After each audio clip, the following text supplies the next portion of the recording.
Quando eu tinha meus 19 anos, 18, 19 anos, tinha um moço que trabalhava na ótica do papai, ele era de uma PIM igreja, né? E ele era um diácono da PIM igreja, e o prazer dele era chegar na ótica do meu pai, olhar para mim e falar assim, você vai para o inferno. Aquilo me deixava irado com ele, esse miserável, eu vou para o inferno. Eu era um bom católico, eu era um bom católico, confessava 2 vezes por ano, não perdia uma missa de domingo, tomava eucaristia, crismado, primeira comunhão, completinho meu currículo, estudei em colégio franciscano até o meu 3º ano, concluí os meus estudos, participava de todos os devocionários, eu era um bom católico, e vem esse miserável agora falar que eu vou para o inferno, só que ele falava com raiva, ele falava com orgulho dele, por quê? Porque ele era diácono da igreja, PIM, e quem que eu era? Eu era um porqueira, que ia para o inferno. Isso não resolve. A dureza, a firmeza, a dureza e a inflexibilidade do Evangelho, ela é revestida, sabe de quê? De um valor que o Espírito Santo dá para mim, para você, e deposita em mim e você como um fruto da qualidade dele, amor. O amor, ele é firme, o amor, ele é duro, o amor é intransigente, ele é inflexível, porque ele não admite perder a sua proposta. Então, nós podemos ser inflexíveis com essa mensagem, firmes com essa mensagem, sem ofendermos as pessoas. Não precisa ter uma comunicação violenta. Você pode dizer sorrindo, com muito amor e com um tom de voz tranquilo, meu querido. Se você continuar assim, você vai para o inferno. Você vai queimar nas trevas. Você vai sapecar o teu corim lá. E não vai ter dentadura que aguente o ranger de dentes. Então, amado, no nome de Jesus, se arrependa. É um negócio melhor para você. Agora tem um grossão de lá, sobe o seu tom com dele, não tem problema. Aí a comunicação casa. Entendeu? Mas e o resultado? Deixa com o Espírito Santo. Amém, pessoal? Então nós temos que subir a régua. Sobe a régua de medida. Acabou o tempo. Me escute. Acabou o tempo. Não somos mais a geração que canta e dança. A geração que canta e dança passou. A geração que cantou e dançou demorou a amadurecer, porque agora é o tempo da geração que anuncia o Evangelho e deseja com santidade a volta do seu Redentor. Passou. Tempo do canto passou. Agora não, agora é pano de saco e cinza. Agora é clamor. Dá mais tempo, então tem que subir a régua. Somos a geração do arrebatamento. Alguém crê nisso? Amém. Se somos a geração do arrebatamento, você precisa entender uma coisa. O critério de juízo de Deus sobre você também aumentou. Não pense que o critério de juízo do Senhor sobre você e sobre mim vai ser o mesmo critério que estava sobre a geração de 20 anos atrás, de 30 anos atrás. Que é o mesmo critério que estava sobre a igreja há 50 anos atrás. Não, não. O critério de juízo de Deus para me julgar e te julgar vai ser muito mais elevado e exigente do que foi para essa turma. E por quê, pastor? Porque todo privilégio que Deus permite você viver a respeito dele, te coloca num crivo de julgamento maior. Então, nós queremos a glória de Deus, nós queremos o mover de Deus, nós queremos a presença de Deus, queremos que Ele encha o ambiente. Queremos ou não queremos isso? Deixa eu dizer uma coisa, cada ação dessa que Deus permite eu e você participar, aumenta, diferencia a forma que Ele vai me julgar. Por quê? Porque a quem muito é dado, muito vai ser cobrado. Quantos dias vocês estão aqui? 20? Me ajuda. 19? Hoje é 19. Termina que dia? Sábado. Amanhã ou sábado? Sábado. Hoje é quarta. Hoje é quinta. Então, 21 dias vocês vão ficar aqui. Deixa eu dizer uma coisa, já era. Talvez o que eu vou falar agora resolvesse se eu tivesse vindo ministrar nos primeiros dias do intensivo. Mas agora já não tem mais jeito. Agora você já está... Já te ligo, tá bom? Eu te retorno daqui a pouquinho. Mas agora não adianta mais. Talvez seria melhor você não ter vindo. Talvez. Não, pastor, foi excelente eu ter vindo, não tenho dúvida, mas talvez fosse melhor. Porque quando acabar esses 21 dias de intensivo e você voltar para a sua casa, você voltar para a sua cidade, você voltar para a sua igreja, você voltar para a sua vida comum, e você não reproduzir 100% integralmente tudo que você foi ministrado aqui, vai dar ruim para você. Vai dar ruim. Porque foi colocado um peso na sua cruz aqui nesses 21 dias. Foi colocado, ou não foi? Foi colocado um peso na sua cruz. Então, era melhor você não ter vindo. Porque aí Jesus ia dizer, poxa vida, mas, como é que é o seu nome? Poxa vida, estou sapecar o Douglas, não estou aguentando nele, mas ele não foi para o intensivo. Ele não ouviu. Aí a longanimidade de Jesus, mas eu vou dar uma chance para ele. Vou mandar ele o ano que vem. Aí o Douglas, vem, aí pronto, já era. Querido. É isso aí, a régua subiu aí. O pessoal quer andar com anjo, quer andar no meio das brasas afogueadas, e quer ver a glória do Senhor, e quer sair lá e tocar a vida como era antes. Ei, isso é tirar Deus assim, ó, eu larguei de mão desse negócio de santidade mesmo. Está querendo tirar Deus de qualquer coisa? Para com isso. Ele é criterioso e nunca mudou o caráter dele. O critério de Deus para julgar no período da graça vai ser, escute, o critério de Deus para julgar o homem no período da graça é mais elevado que o critério para julgar no período da lei. Por quê? Porque o preço da graça que salva, ele é infinitamente maior, ele é imensurável se comparado ao preço da lei para salvar. Porque o preço da lei era sangue de boi, de ovelha, de cabrito, era rolinha queimada lá no altar. Não, agora o preço da salvação no tempo da graça é o sangue, a vida do único Filho do Senhor, Deus Todo-Poderoso. A régua de corte aumentou. Se nós somos, eu estou dizendo se nós somos, porque vai que você não, fica pelo meio do caminho aí. Estava conversando ali com um pastor, não vou falar o nome dele, porque tinha vários, né? O pastor José falou do arrebatamento dos aviões, não foi? Olhar para o lado. Ele falou assim, pastor, eu acho que é melhor o piloto não ser arrebatado, né? Eu falei, meu irmão, estou nem aí se o piloto vai ser ou não vai ser, eu vou ser. Eu vou. Então se o piloto foi arrebatado, se lascou quem não foi. Eu subi, estou tranquilo. Então não estou nem aí se o piloto vai ser arrebatado. Agora eu vou preocupar se o piloto foi arrebatado ou não, se eu ficar. Eu vou ficar preocupado. Porque aí eu preciso, ter mais uma chance. Então é o seguinte, a linha de corte aumentou. Você vai ser cobrado no nível do conhecimento, das revelações, das experiências, do mover de Deus que você viveu. Deixa eu falar uma coisa, quantas vezes você falou assim, Deus falou comigo? Deus já falou com você, gente, assim, de forma objetiva? Porque assim, às vezes eu fico meio, às vezes eu falo com Jesus, assim, Jesus, fala onde está meu pecado aí. Porque às vezes eu vejo uns testemunhos, eu me sinto, não vou usar essa palavra aqui não, mas vou usar outra. Eu me sinto assim, o mais miserável de todos os homens. Porque eu fico vendo do jeito que Deus fala com algumas pessoas no testemunho, eu falo, mas e comigo? Toda hora eu estou pegando o telefone para ver se tem alguém na linha. Oi, Senhor, não está? Ele fala bem pouco comigo, mas também quando fala é para me arrebentar também. É só assim que eu conto, enfim. Mas existem pessoas que ele é mais gracioso. Isso eu entendo, claro, ele fala com quem ele quer. Quando ele quer, do jeito que ele quer, não é assim? Então pronto, comigo ele está decidindo se falar pouco, então glórias a Deus por isso. Mas lá ele vai ter que me aguentar. Porque lá eu vou adorar ele assim, ó, vou entrar na eternidade, assim, 300 milhões de anos-luz, lá nos pés dele adorando ele. Então ele vai ter que aguentar eu. Agora vamos voltar aqui. Deus, tem uma palavra, teve algum momento na sua fé que Deus falou com você, algo forte? Dá um sinalzinho aí. Tá bom. Você permanece 100% nessa palavra? Você tem que pensar nisso. Lutando para que ela se cumpra. Lutando para que ela permaneça. Porque você vai ser julgado por isso, meu querido.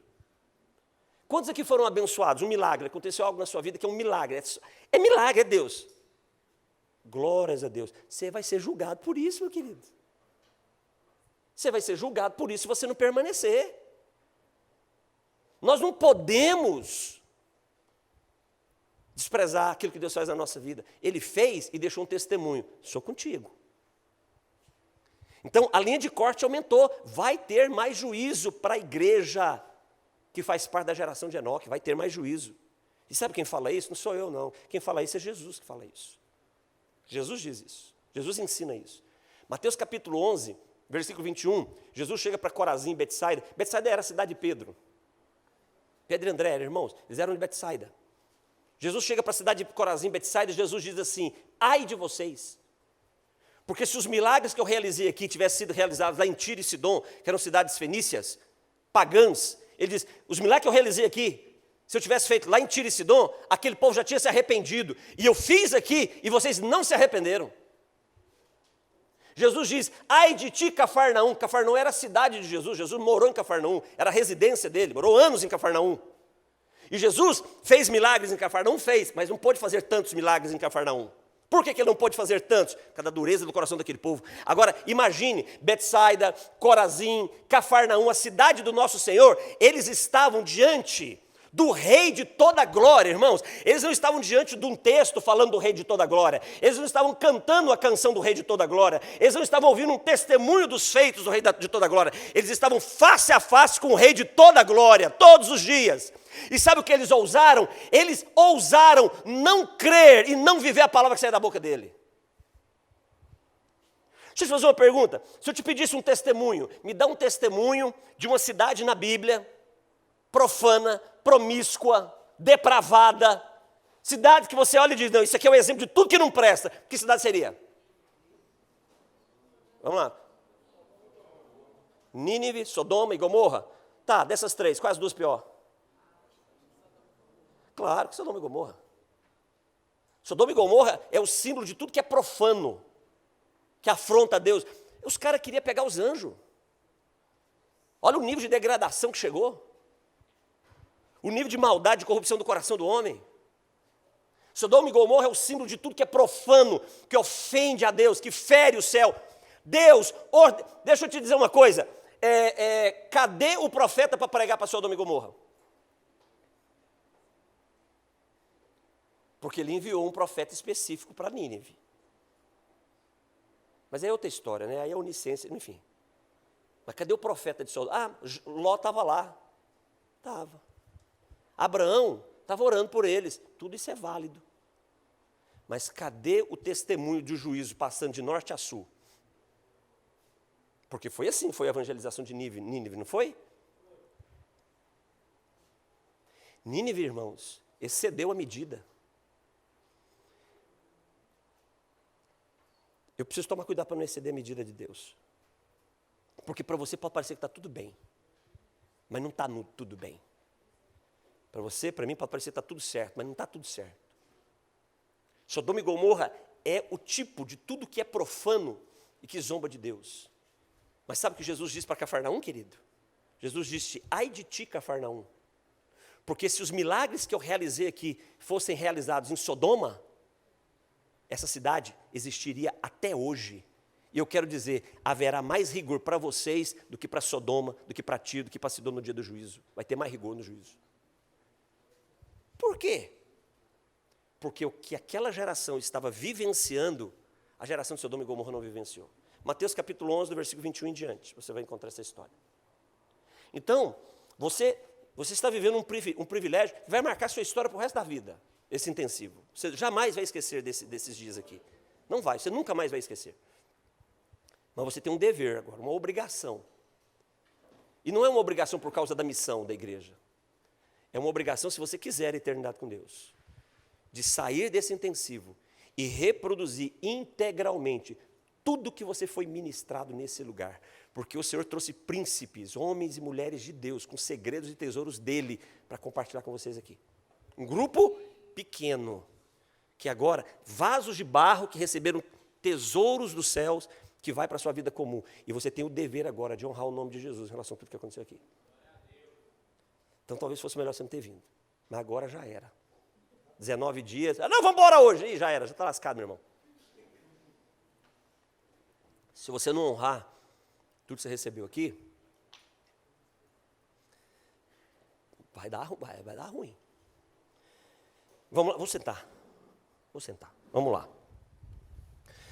Falamos ontem, vamos retomar o nosso assunto, doutrina da salvação.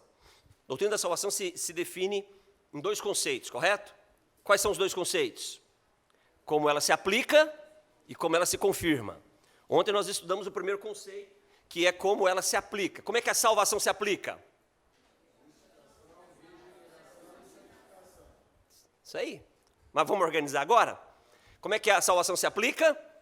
Justificação, regeneração e santificação. Primeiro conceito, como a salvação se aplica, é Deus agindo. 100% Ele, correto? 0% você, 0% eu.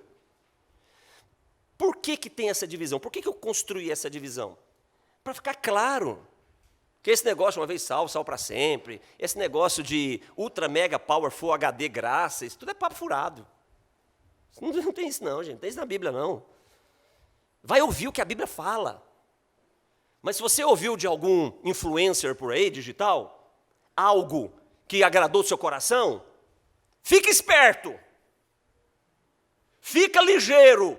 O dia que você ouvir algo que você sentiu confortável nessa terra, se preocupe, porque as Escrituras nunca nos dará uma mensagem para nos deixar confortáveis nessa terra, nunca.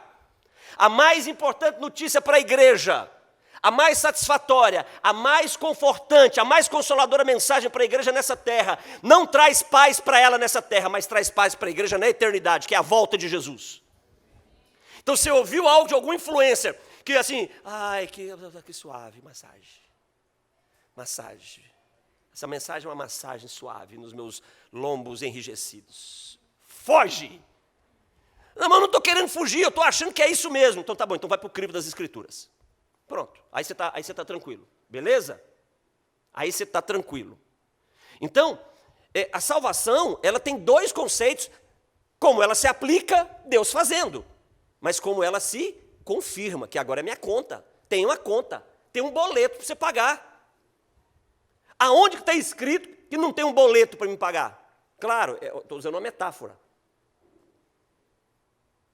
E o boleto que eu tenho que pagar não é preço para salvar.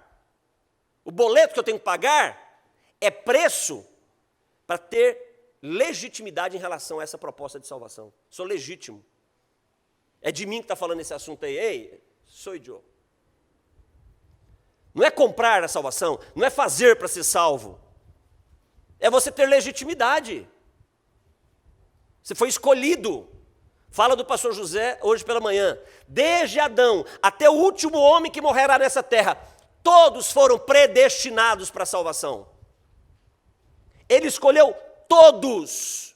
A questão é, você vai chegar na hora ou você vai chegar depois da hora? Porque se chegar depois da hora, é que nem o Enem. Fechou o portão, você está de fora. Não tem conversa. No Enem, deu 8 horas. Oh, mas é 1 segundo. E ele vai dizer, 1 segundo significa todo o seu empenho durante todo esse ano para fazer a prova. Você não vai fazer a prova. Sabe onde a turma do Enem aprendeu esses critérios aí de fechar portão? Tudo é na Bíblia, Mateus 25, parábola das virgens. A lamparina ficou vazia, não vigiou, folgou, acordou tarde, chegou, o portão do Enem está fechado, perdeu todo o seu esforço. Se você der sorte, no ano que vem, vai que você consegue. Então tem uma conta conosco, queridos, em relação à salvação, que é como ela se confirma. Como é que a salvação se aplica? Deus fazendo justificação, regeneração e santificação. O que é a justificação? É a salvação legal. Importante você anotar isso. A justificação é a salvação legal. Ele diz que nós somos justos. Pronto, acabou. Por quê? Porque eu criei. Gente, olha que lindo isso. A justificação é a legalidade da salvação. E ela se consuma simplesmente porque eu criei, eu acreditei, eu dei crédito. Quem deu crédito à nossa pregação? Eu dei crédito, está justificado. Mas eu fiz tão pouco, não é pelo que você faz, é pela autoridade que eu tenho para dizer sim e não para todas as coisas de acordo com a minha vontade. Isso é justificação. Então justificação é salvação legal. Regeneração. Regeneração é a salvação transformadora. Então agora é a salvação transformadora. Não somos mais as mesmas pessoas. Você não é mais a mesma pessoa. Você é alguém que nasceu de novo. E quando você nasce de novo, desse novo nascimento, você tem uma nova natureza. E por que a natureza é diferente? Porque o ventre que te gerou também é diferente. Salmo 51, Davi diz, nasci em iniquidade, em pecado concebeu a minha mãe. O ventre do homem natural é um ventre pecador. E o novo nascido, diferente. Regeneração é a salvação regeneradora. Porque o ventre que te gerou no novo nascimento não é um ventre terreno. O ventre que te gerou é o céu que te gerou. Então agora você tem uma nova expressão de identidade. Por isso que João fala no seu Evangelho, capítulo 1, versículo 13. Você é filho de Deus porque tem um poder. Um poder. tem uma autoridade, tem um direito. A palavra correta é essa, direito. João 1,12. Lhes deu o direito de serem filhos de Deus. Do grego, essa palavra direito, do grego exousia, que é diferente da palavra poder, dínamos ou dunamis. A palavra exousia é poder de cima para baixo, inerente de uma fonte que é colocado sobre a minha vida. Então esse novo nascimento, a fonte dele, o ventre dele é o céu. Versículo 13 do Evangelho de João capítulo 1, porque você não nasceu da vontade da carne, nem do sangue, nem de homem nenhum, mas você nasceu da vontade de Deus. O céu é o ventre do novo nascimento. Amém? Então justificação é a salvação legal. Regeneração é a salvação transformadora. E a santificação é a salvação exclusiva. É o que me separa, não de, mas só para Ele. Coloca na sua mente. Você vai vencer muitas áreas da sua vida que te limitam. Você vai vencer muitas áreas da sua vida que te atormentam, que te aprisionam, muitos desejos, muitas áreas da sua vida, muitas coisas desse mundo, da sua vida comum que te seduz, que te distancia de Deus. Você vai vencer isso quando você compreender que santificação é a salvação exclusiva. E o objetivo dela não é te separar do mundo. Que loucura é essa? Quem foi o professor dessa matéria? Quem foi o professor da matéria que disse que você tem que ser separado do mundo? Porque Jesus, em João 17, diz: Pai, eu não peço que o Senhor os tire do mundo. Uai. Gente, em João 17, e essa oração foi feita na mesa da ceia, tá? Jesus podia ter aproveitado esse momento solene, os últimos momentos dele com os discípulos, na verdade, os últimos momentos ali de instrução sobre o Espírito Santo, sobre a volta dele, porque em João 17, na mesa da ceia, Jesus falou da volta dele também. Está lá em João 14, quando ele diz: não se turbe o vosso coração, não fiquem perturbados, não fiquem ansiosos, não fiquem amedrontados, na casa do meu Pai tem muitas moradas. Se não fosse assim, eu não estava dizendo para vocês. Até aí eles estavam ouvindo assim, né? Mas aí Jesus diz: e eu vou voltar, e eu vou levar vocês, para que onde eu estiver, vocês estejam comigo. Aí voou cadeira, voou mesa, aí foi 4 horas de dança e música tocando. É tudo que eles queriam ouvir, ué. Tinha que ser assim com a gente também, né? Enquanto a volta de Jesus não queimar e não arder dentro de nós, tem alguma coisa muito perigosa acontecendo conosco em relação à nossa salvação. Você tem que pensar nisso. Mas vamos voltar para o nosso tema. Em João 17, Jesus diz: Pai, não peço que o Senhor os tire do mundo. Mas eu peço o quê? O que ele pediu? Livre-os do mal. Então, nesse momento alto, aqui era a hora certa de João 17. Jesus fala: Pai, tira eles do mundo, porque eles não vão aguentar. Tira eles do mundo, eles vão corromper. Eles vão desviar. Eles vão cantar o seu nome hoje e amanhã, a mesma boca que cantou o teu nome, vai zombar do teu nome amanhã, Senhor. Senhor, tira eles do mundo, eles não vão aguentar. Esse mundo não tem jeito. Esse mundo é intratável. Esse mundo tem um príncipe regendo, Satanás é o príncipe desse mundo. Senhor, tira eles desse mundo, Senhor. Jesus podia ter feito um clamor forte, podia ou não podia? Mas ele não fez. E sabe por que ele não fez? Porque o processo da santificação para a plena salvação é bastante para resolver esse problema nosso com o mundo. Por que é bastante? Porque é impossível você ser separado para Ele, estar com Ele, aos pés dEle, e você não ser influenciado pelo caráter, pela glória, pela personalidade, pela grandeza dEle. É impossível. Impossível. Por isso que gastamos um bom tempo ontem no princípio da santificação, para você entender o que é santidade. Então, para de lutar contra se afastar do mundo. Para de lutar. Você está gastando a força no lugar errado. Você luta, gasta energia, gasta tempo, gasta força para se afastar do mal. E aí, quando você precisa dessa força, dessa energia para estar aos pés dele, você não tem, você está cansado. Está com sono, está com fome, está cheio de compromisso, tem trabalho, trabalho na faculdade, você não tem tempo. Lute menos para vencer aquilo que você não tem capacidade para vencer. Você já parou para pensar uma coisa? Porque eu falo assim, não, mas capacidade mexe com a alma da gente, né? Mas é assim mesmo, é desse jeito mesmo. Tem que pensar, tem que mexer mesmo. Tem que lascar de vez. Você já parou para pensar que talvez tem uma área aí na sua vida aí Você sabe qual é. Você não vence ela. Você nunca venceu ela. E vencer é acabar. Não acabou até hoje.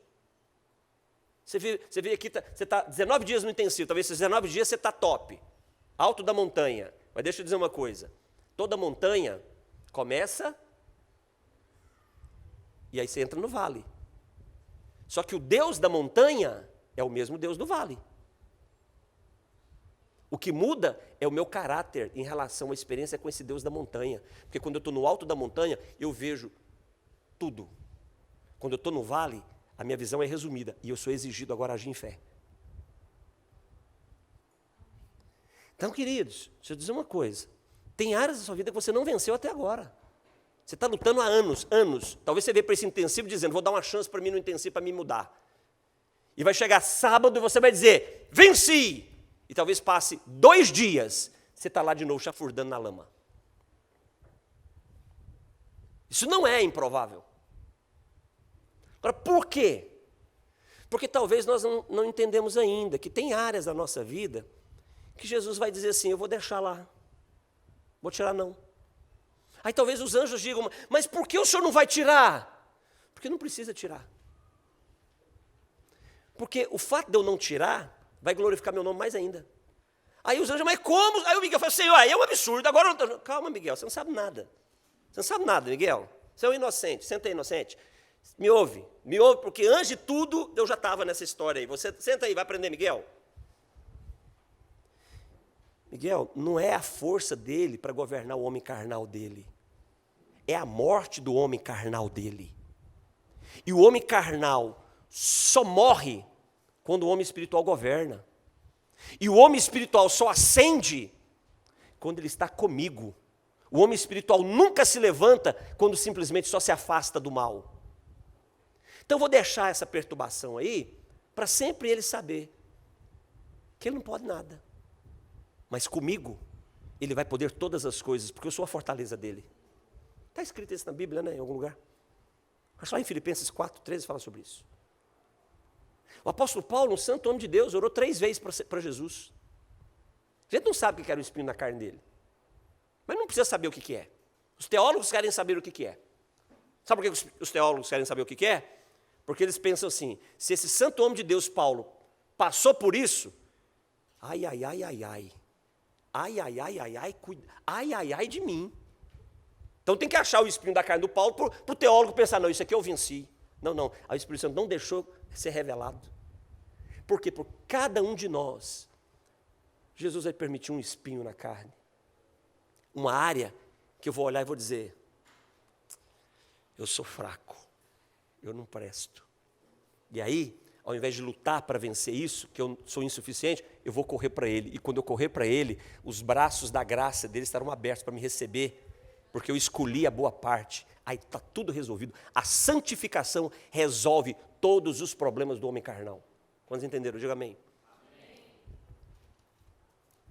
Se Ele tira talvez uma área que te seduz muito, talvez você perca. O pastor José falou aqui sobre batismo de fogo, não falou? Falou?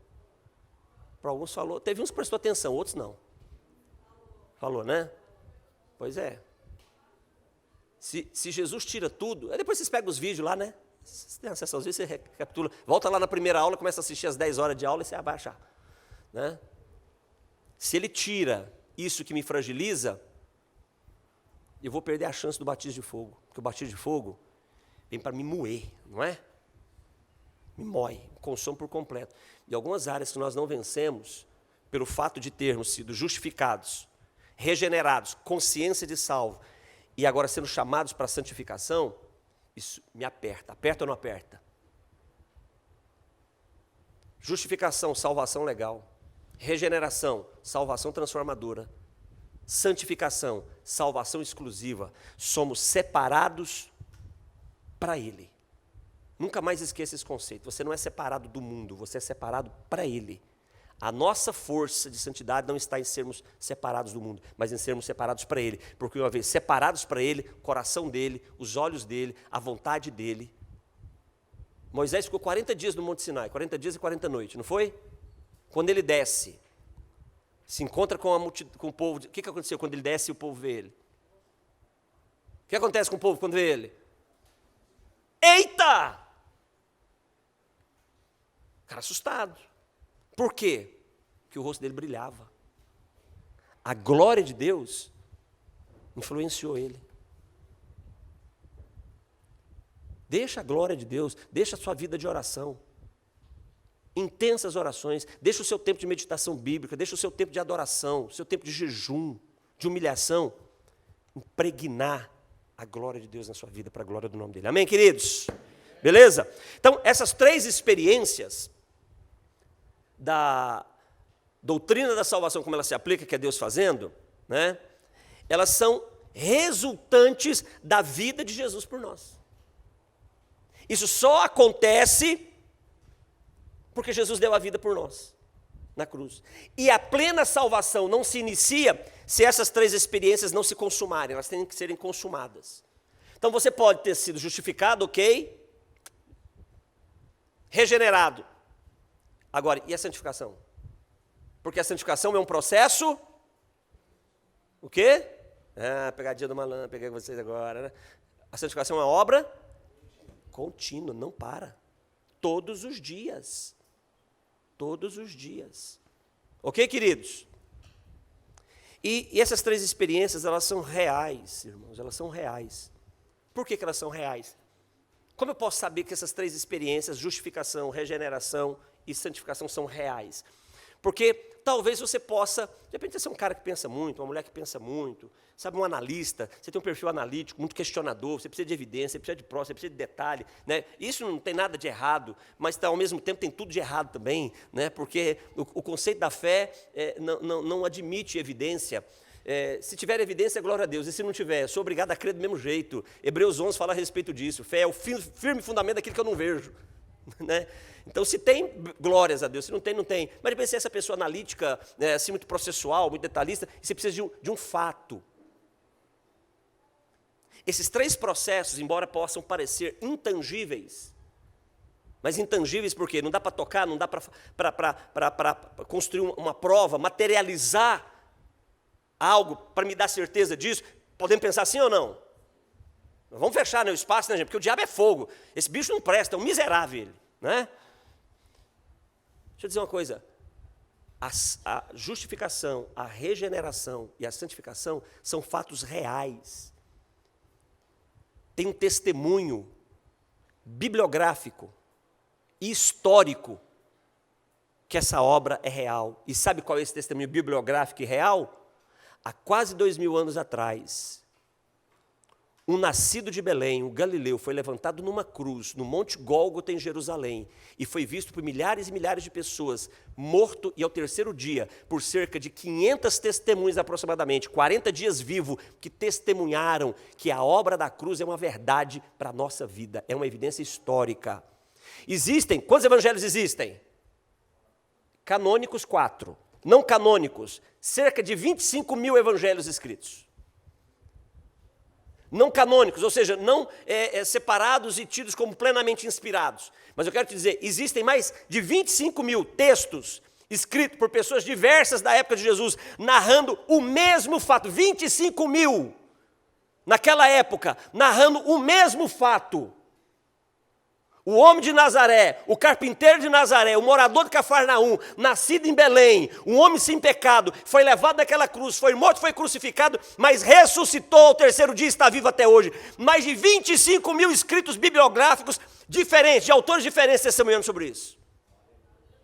Não, você não entendeu, não. Então já está a cadeira voando, já está as câmeras tudo derrubando aqui, você já estava de aviãozinho aqui, se você for pentecostal, né?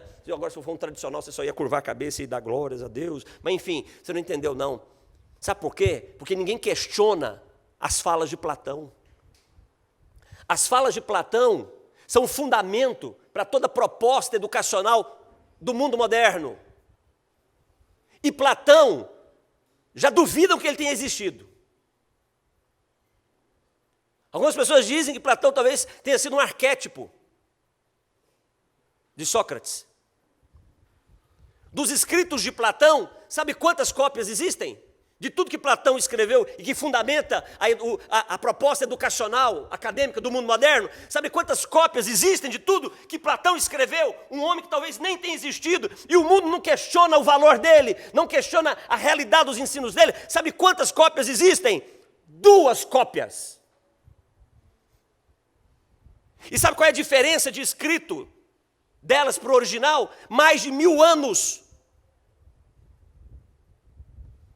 Deixa eu te dizer uma coisa, querido. Nós temos evidências reais que a obra expiatória de Cristo na cruz é um fato verdadeiro para trazer salvação a todo aquele que nele crê. E quem nele crê é justificado, é regenerado e é santificado. 1 Coríntios capítulo 6. Você antes foi um roubador, um mentiroso, um prostituto, um beberrão, um ladrão, mas hoje você é lavado, santificado e justificado em nome do Senhor pelo poder do seu Espírito Santo.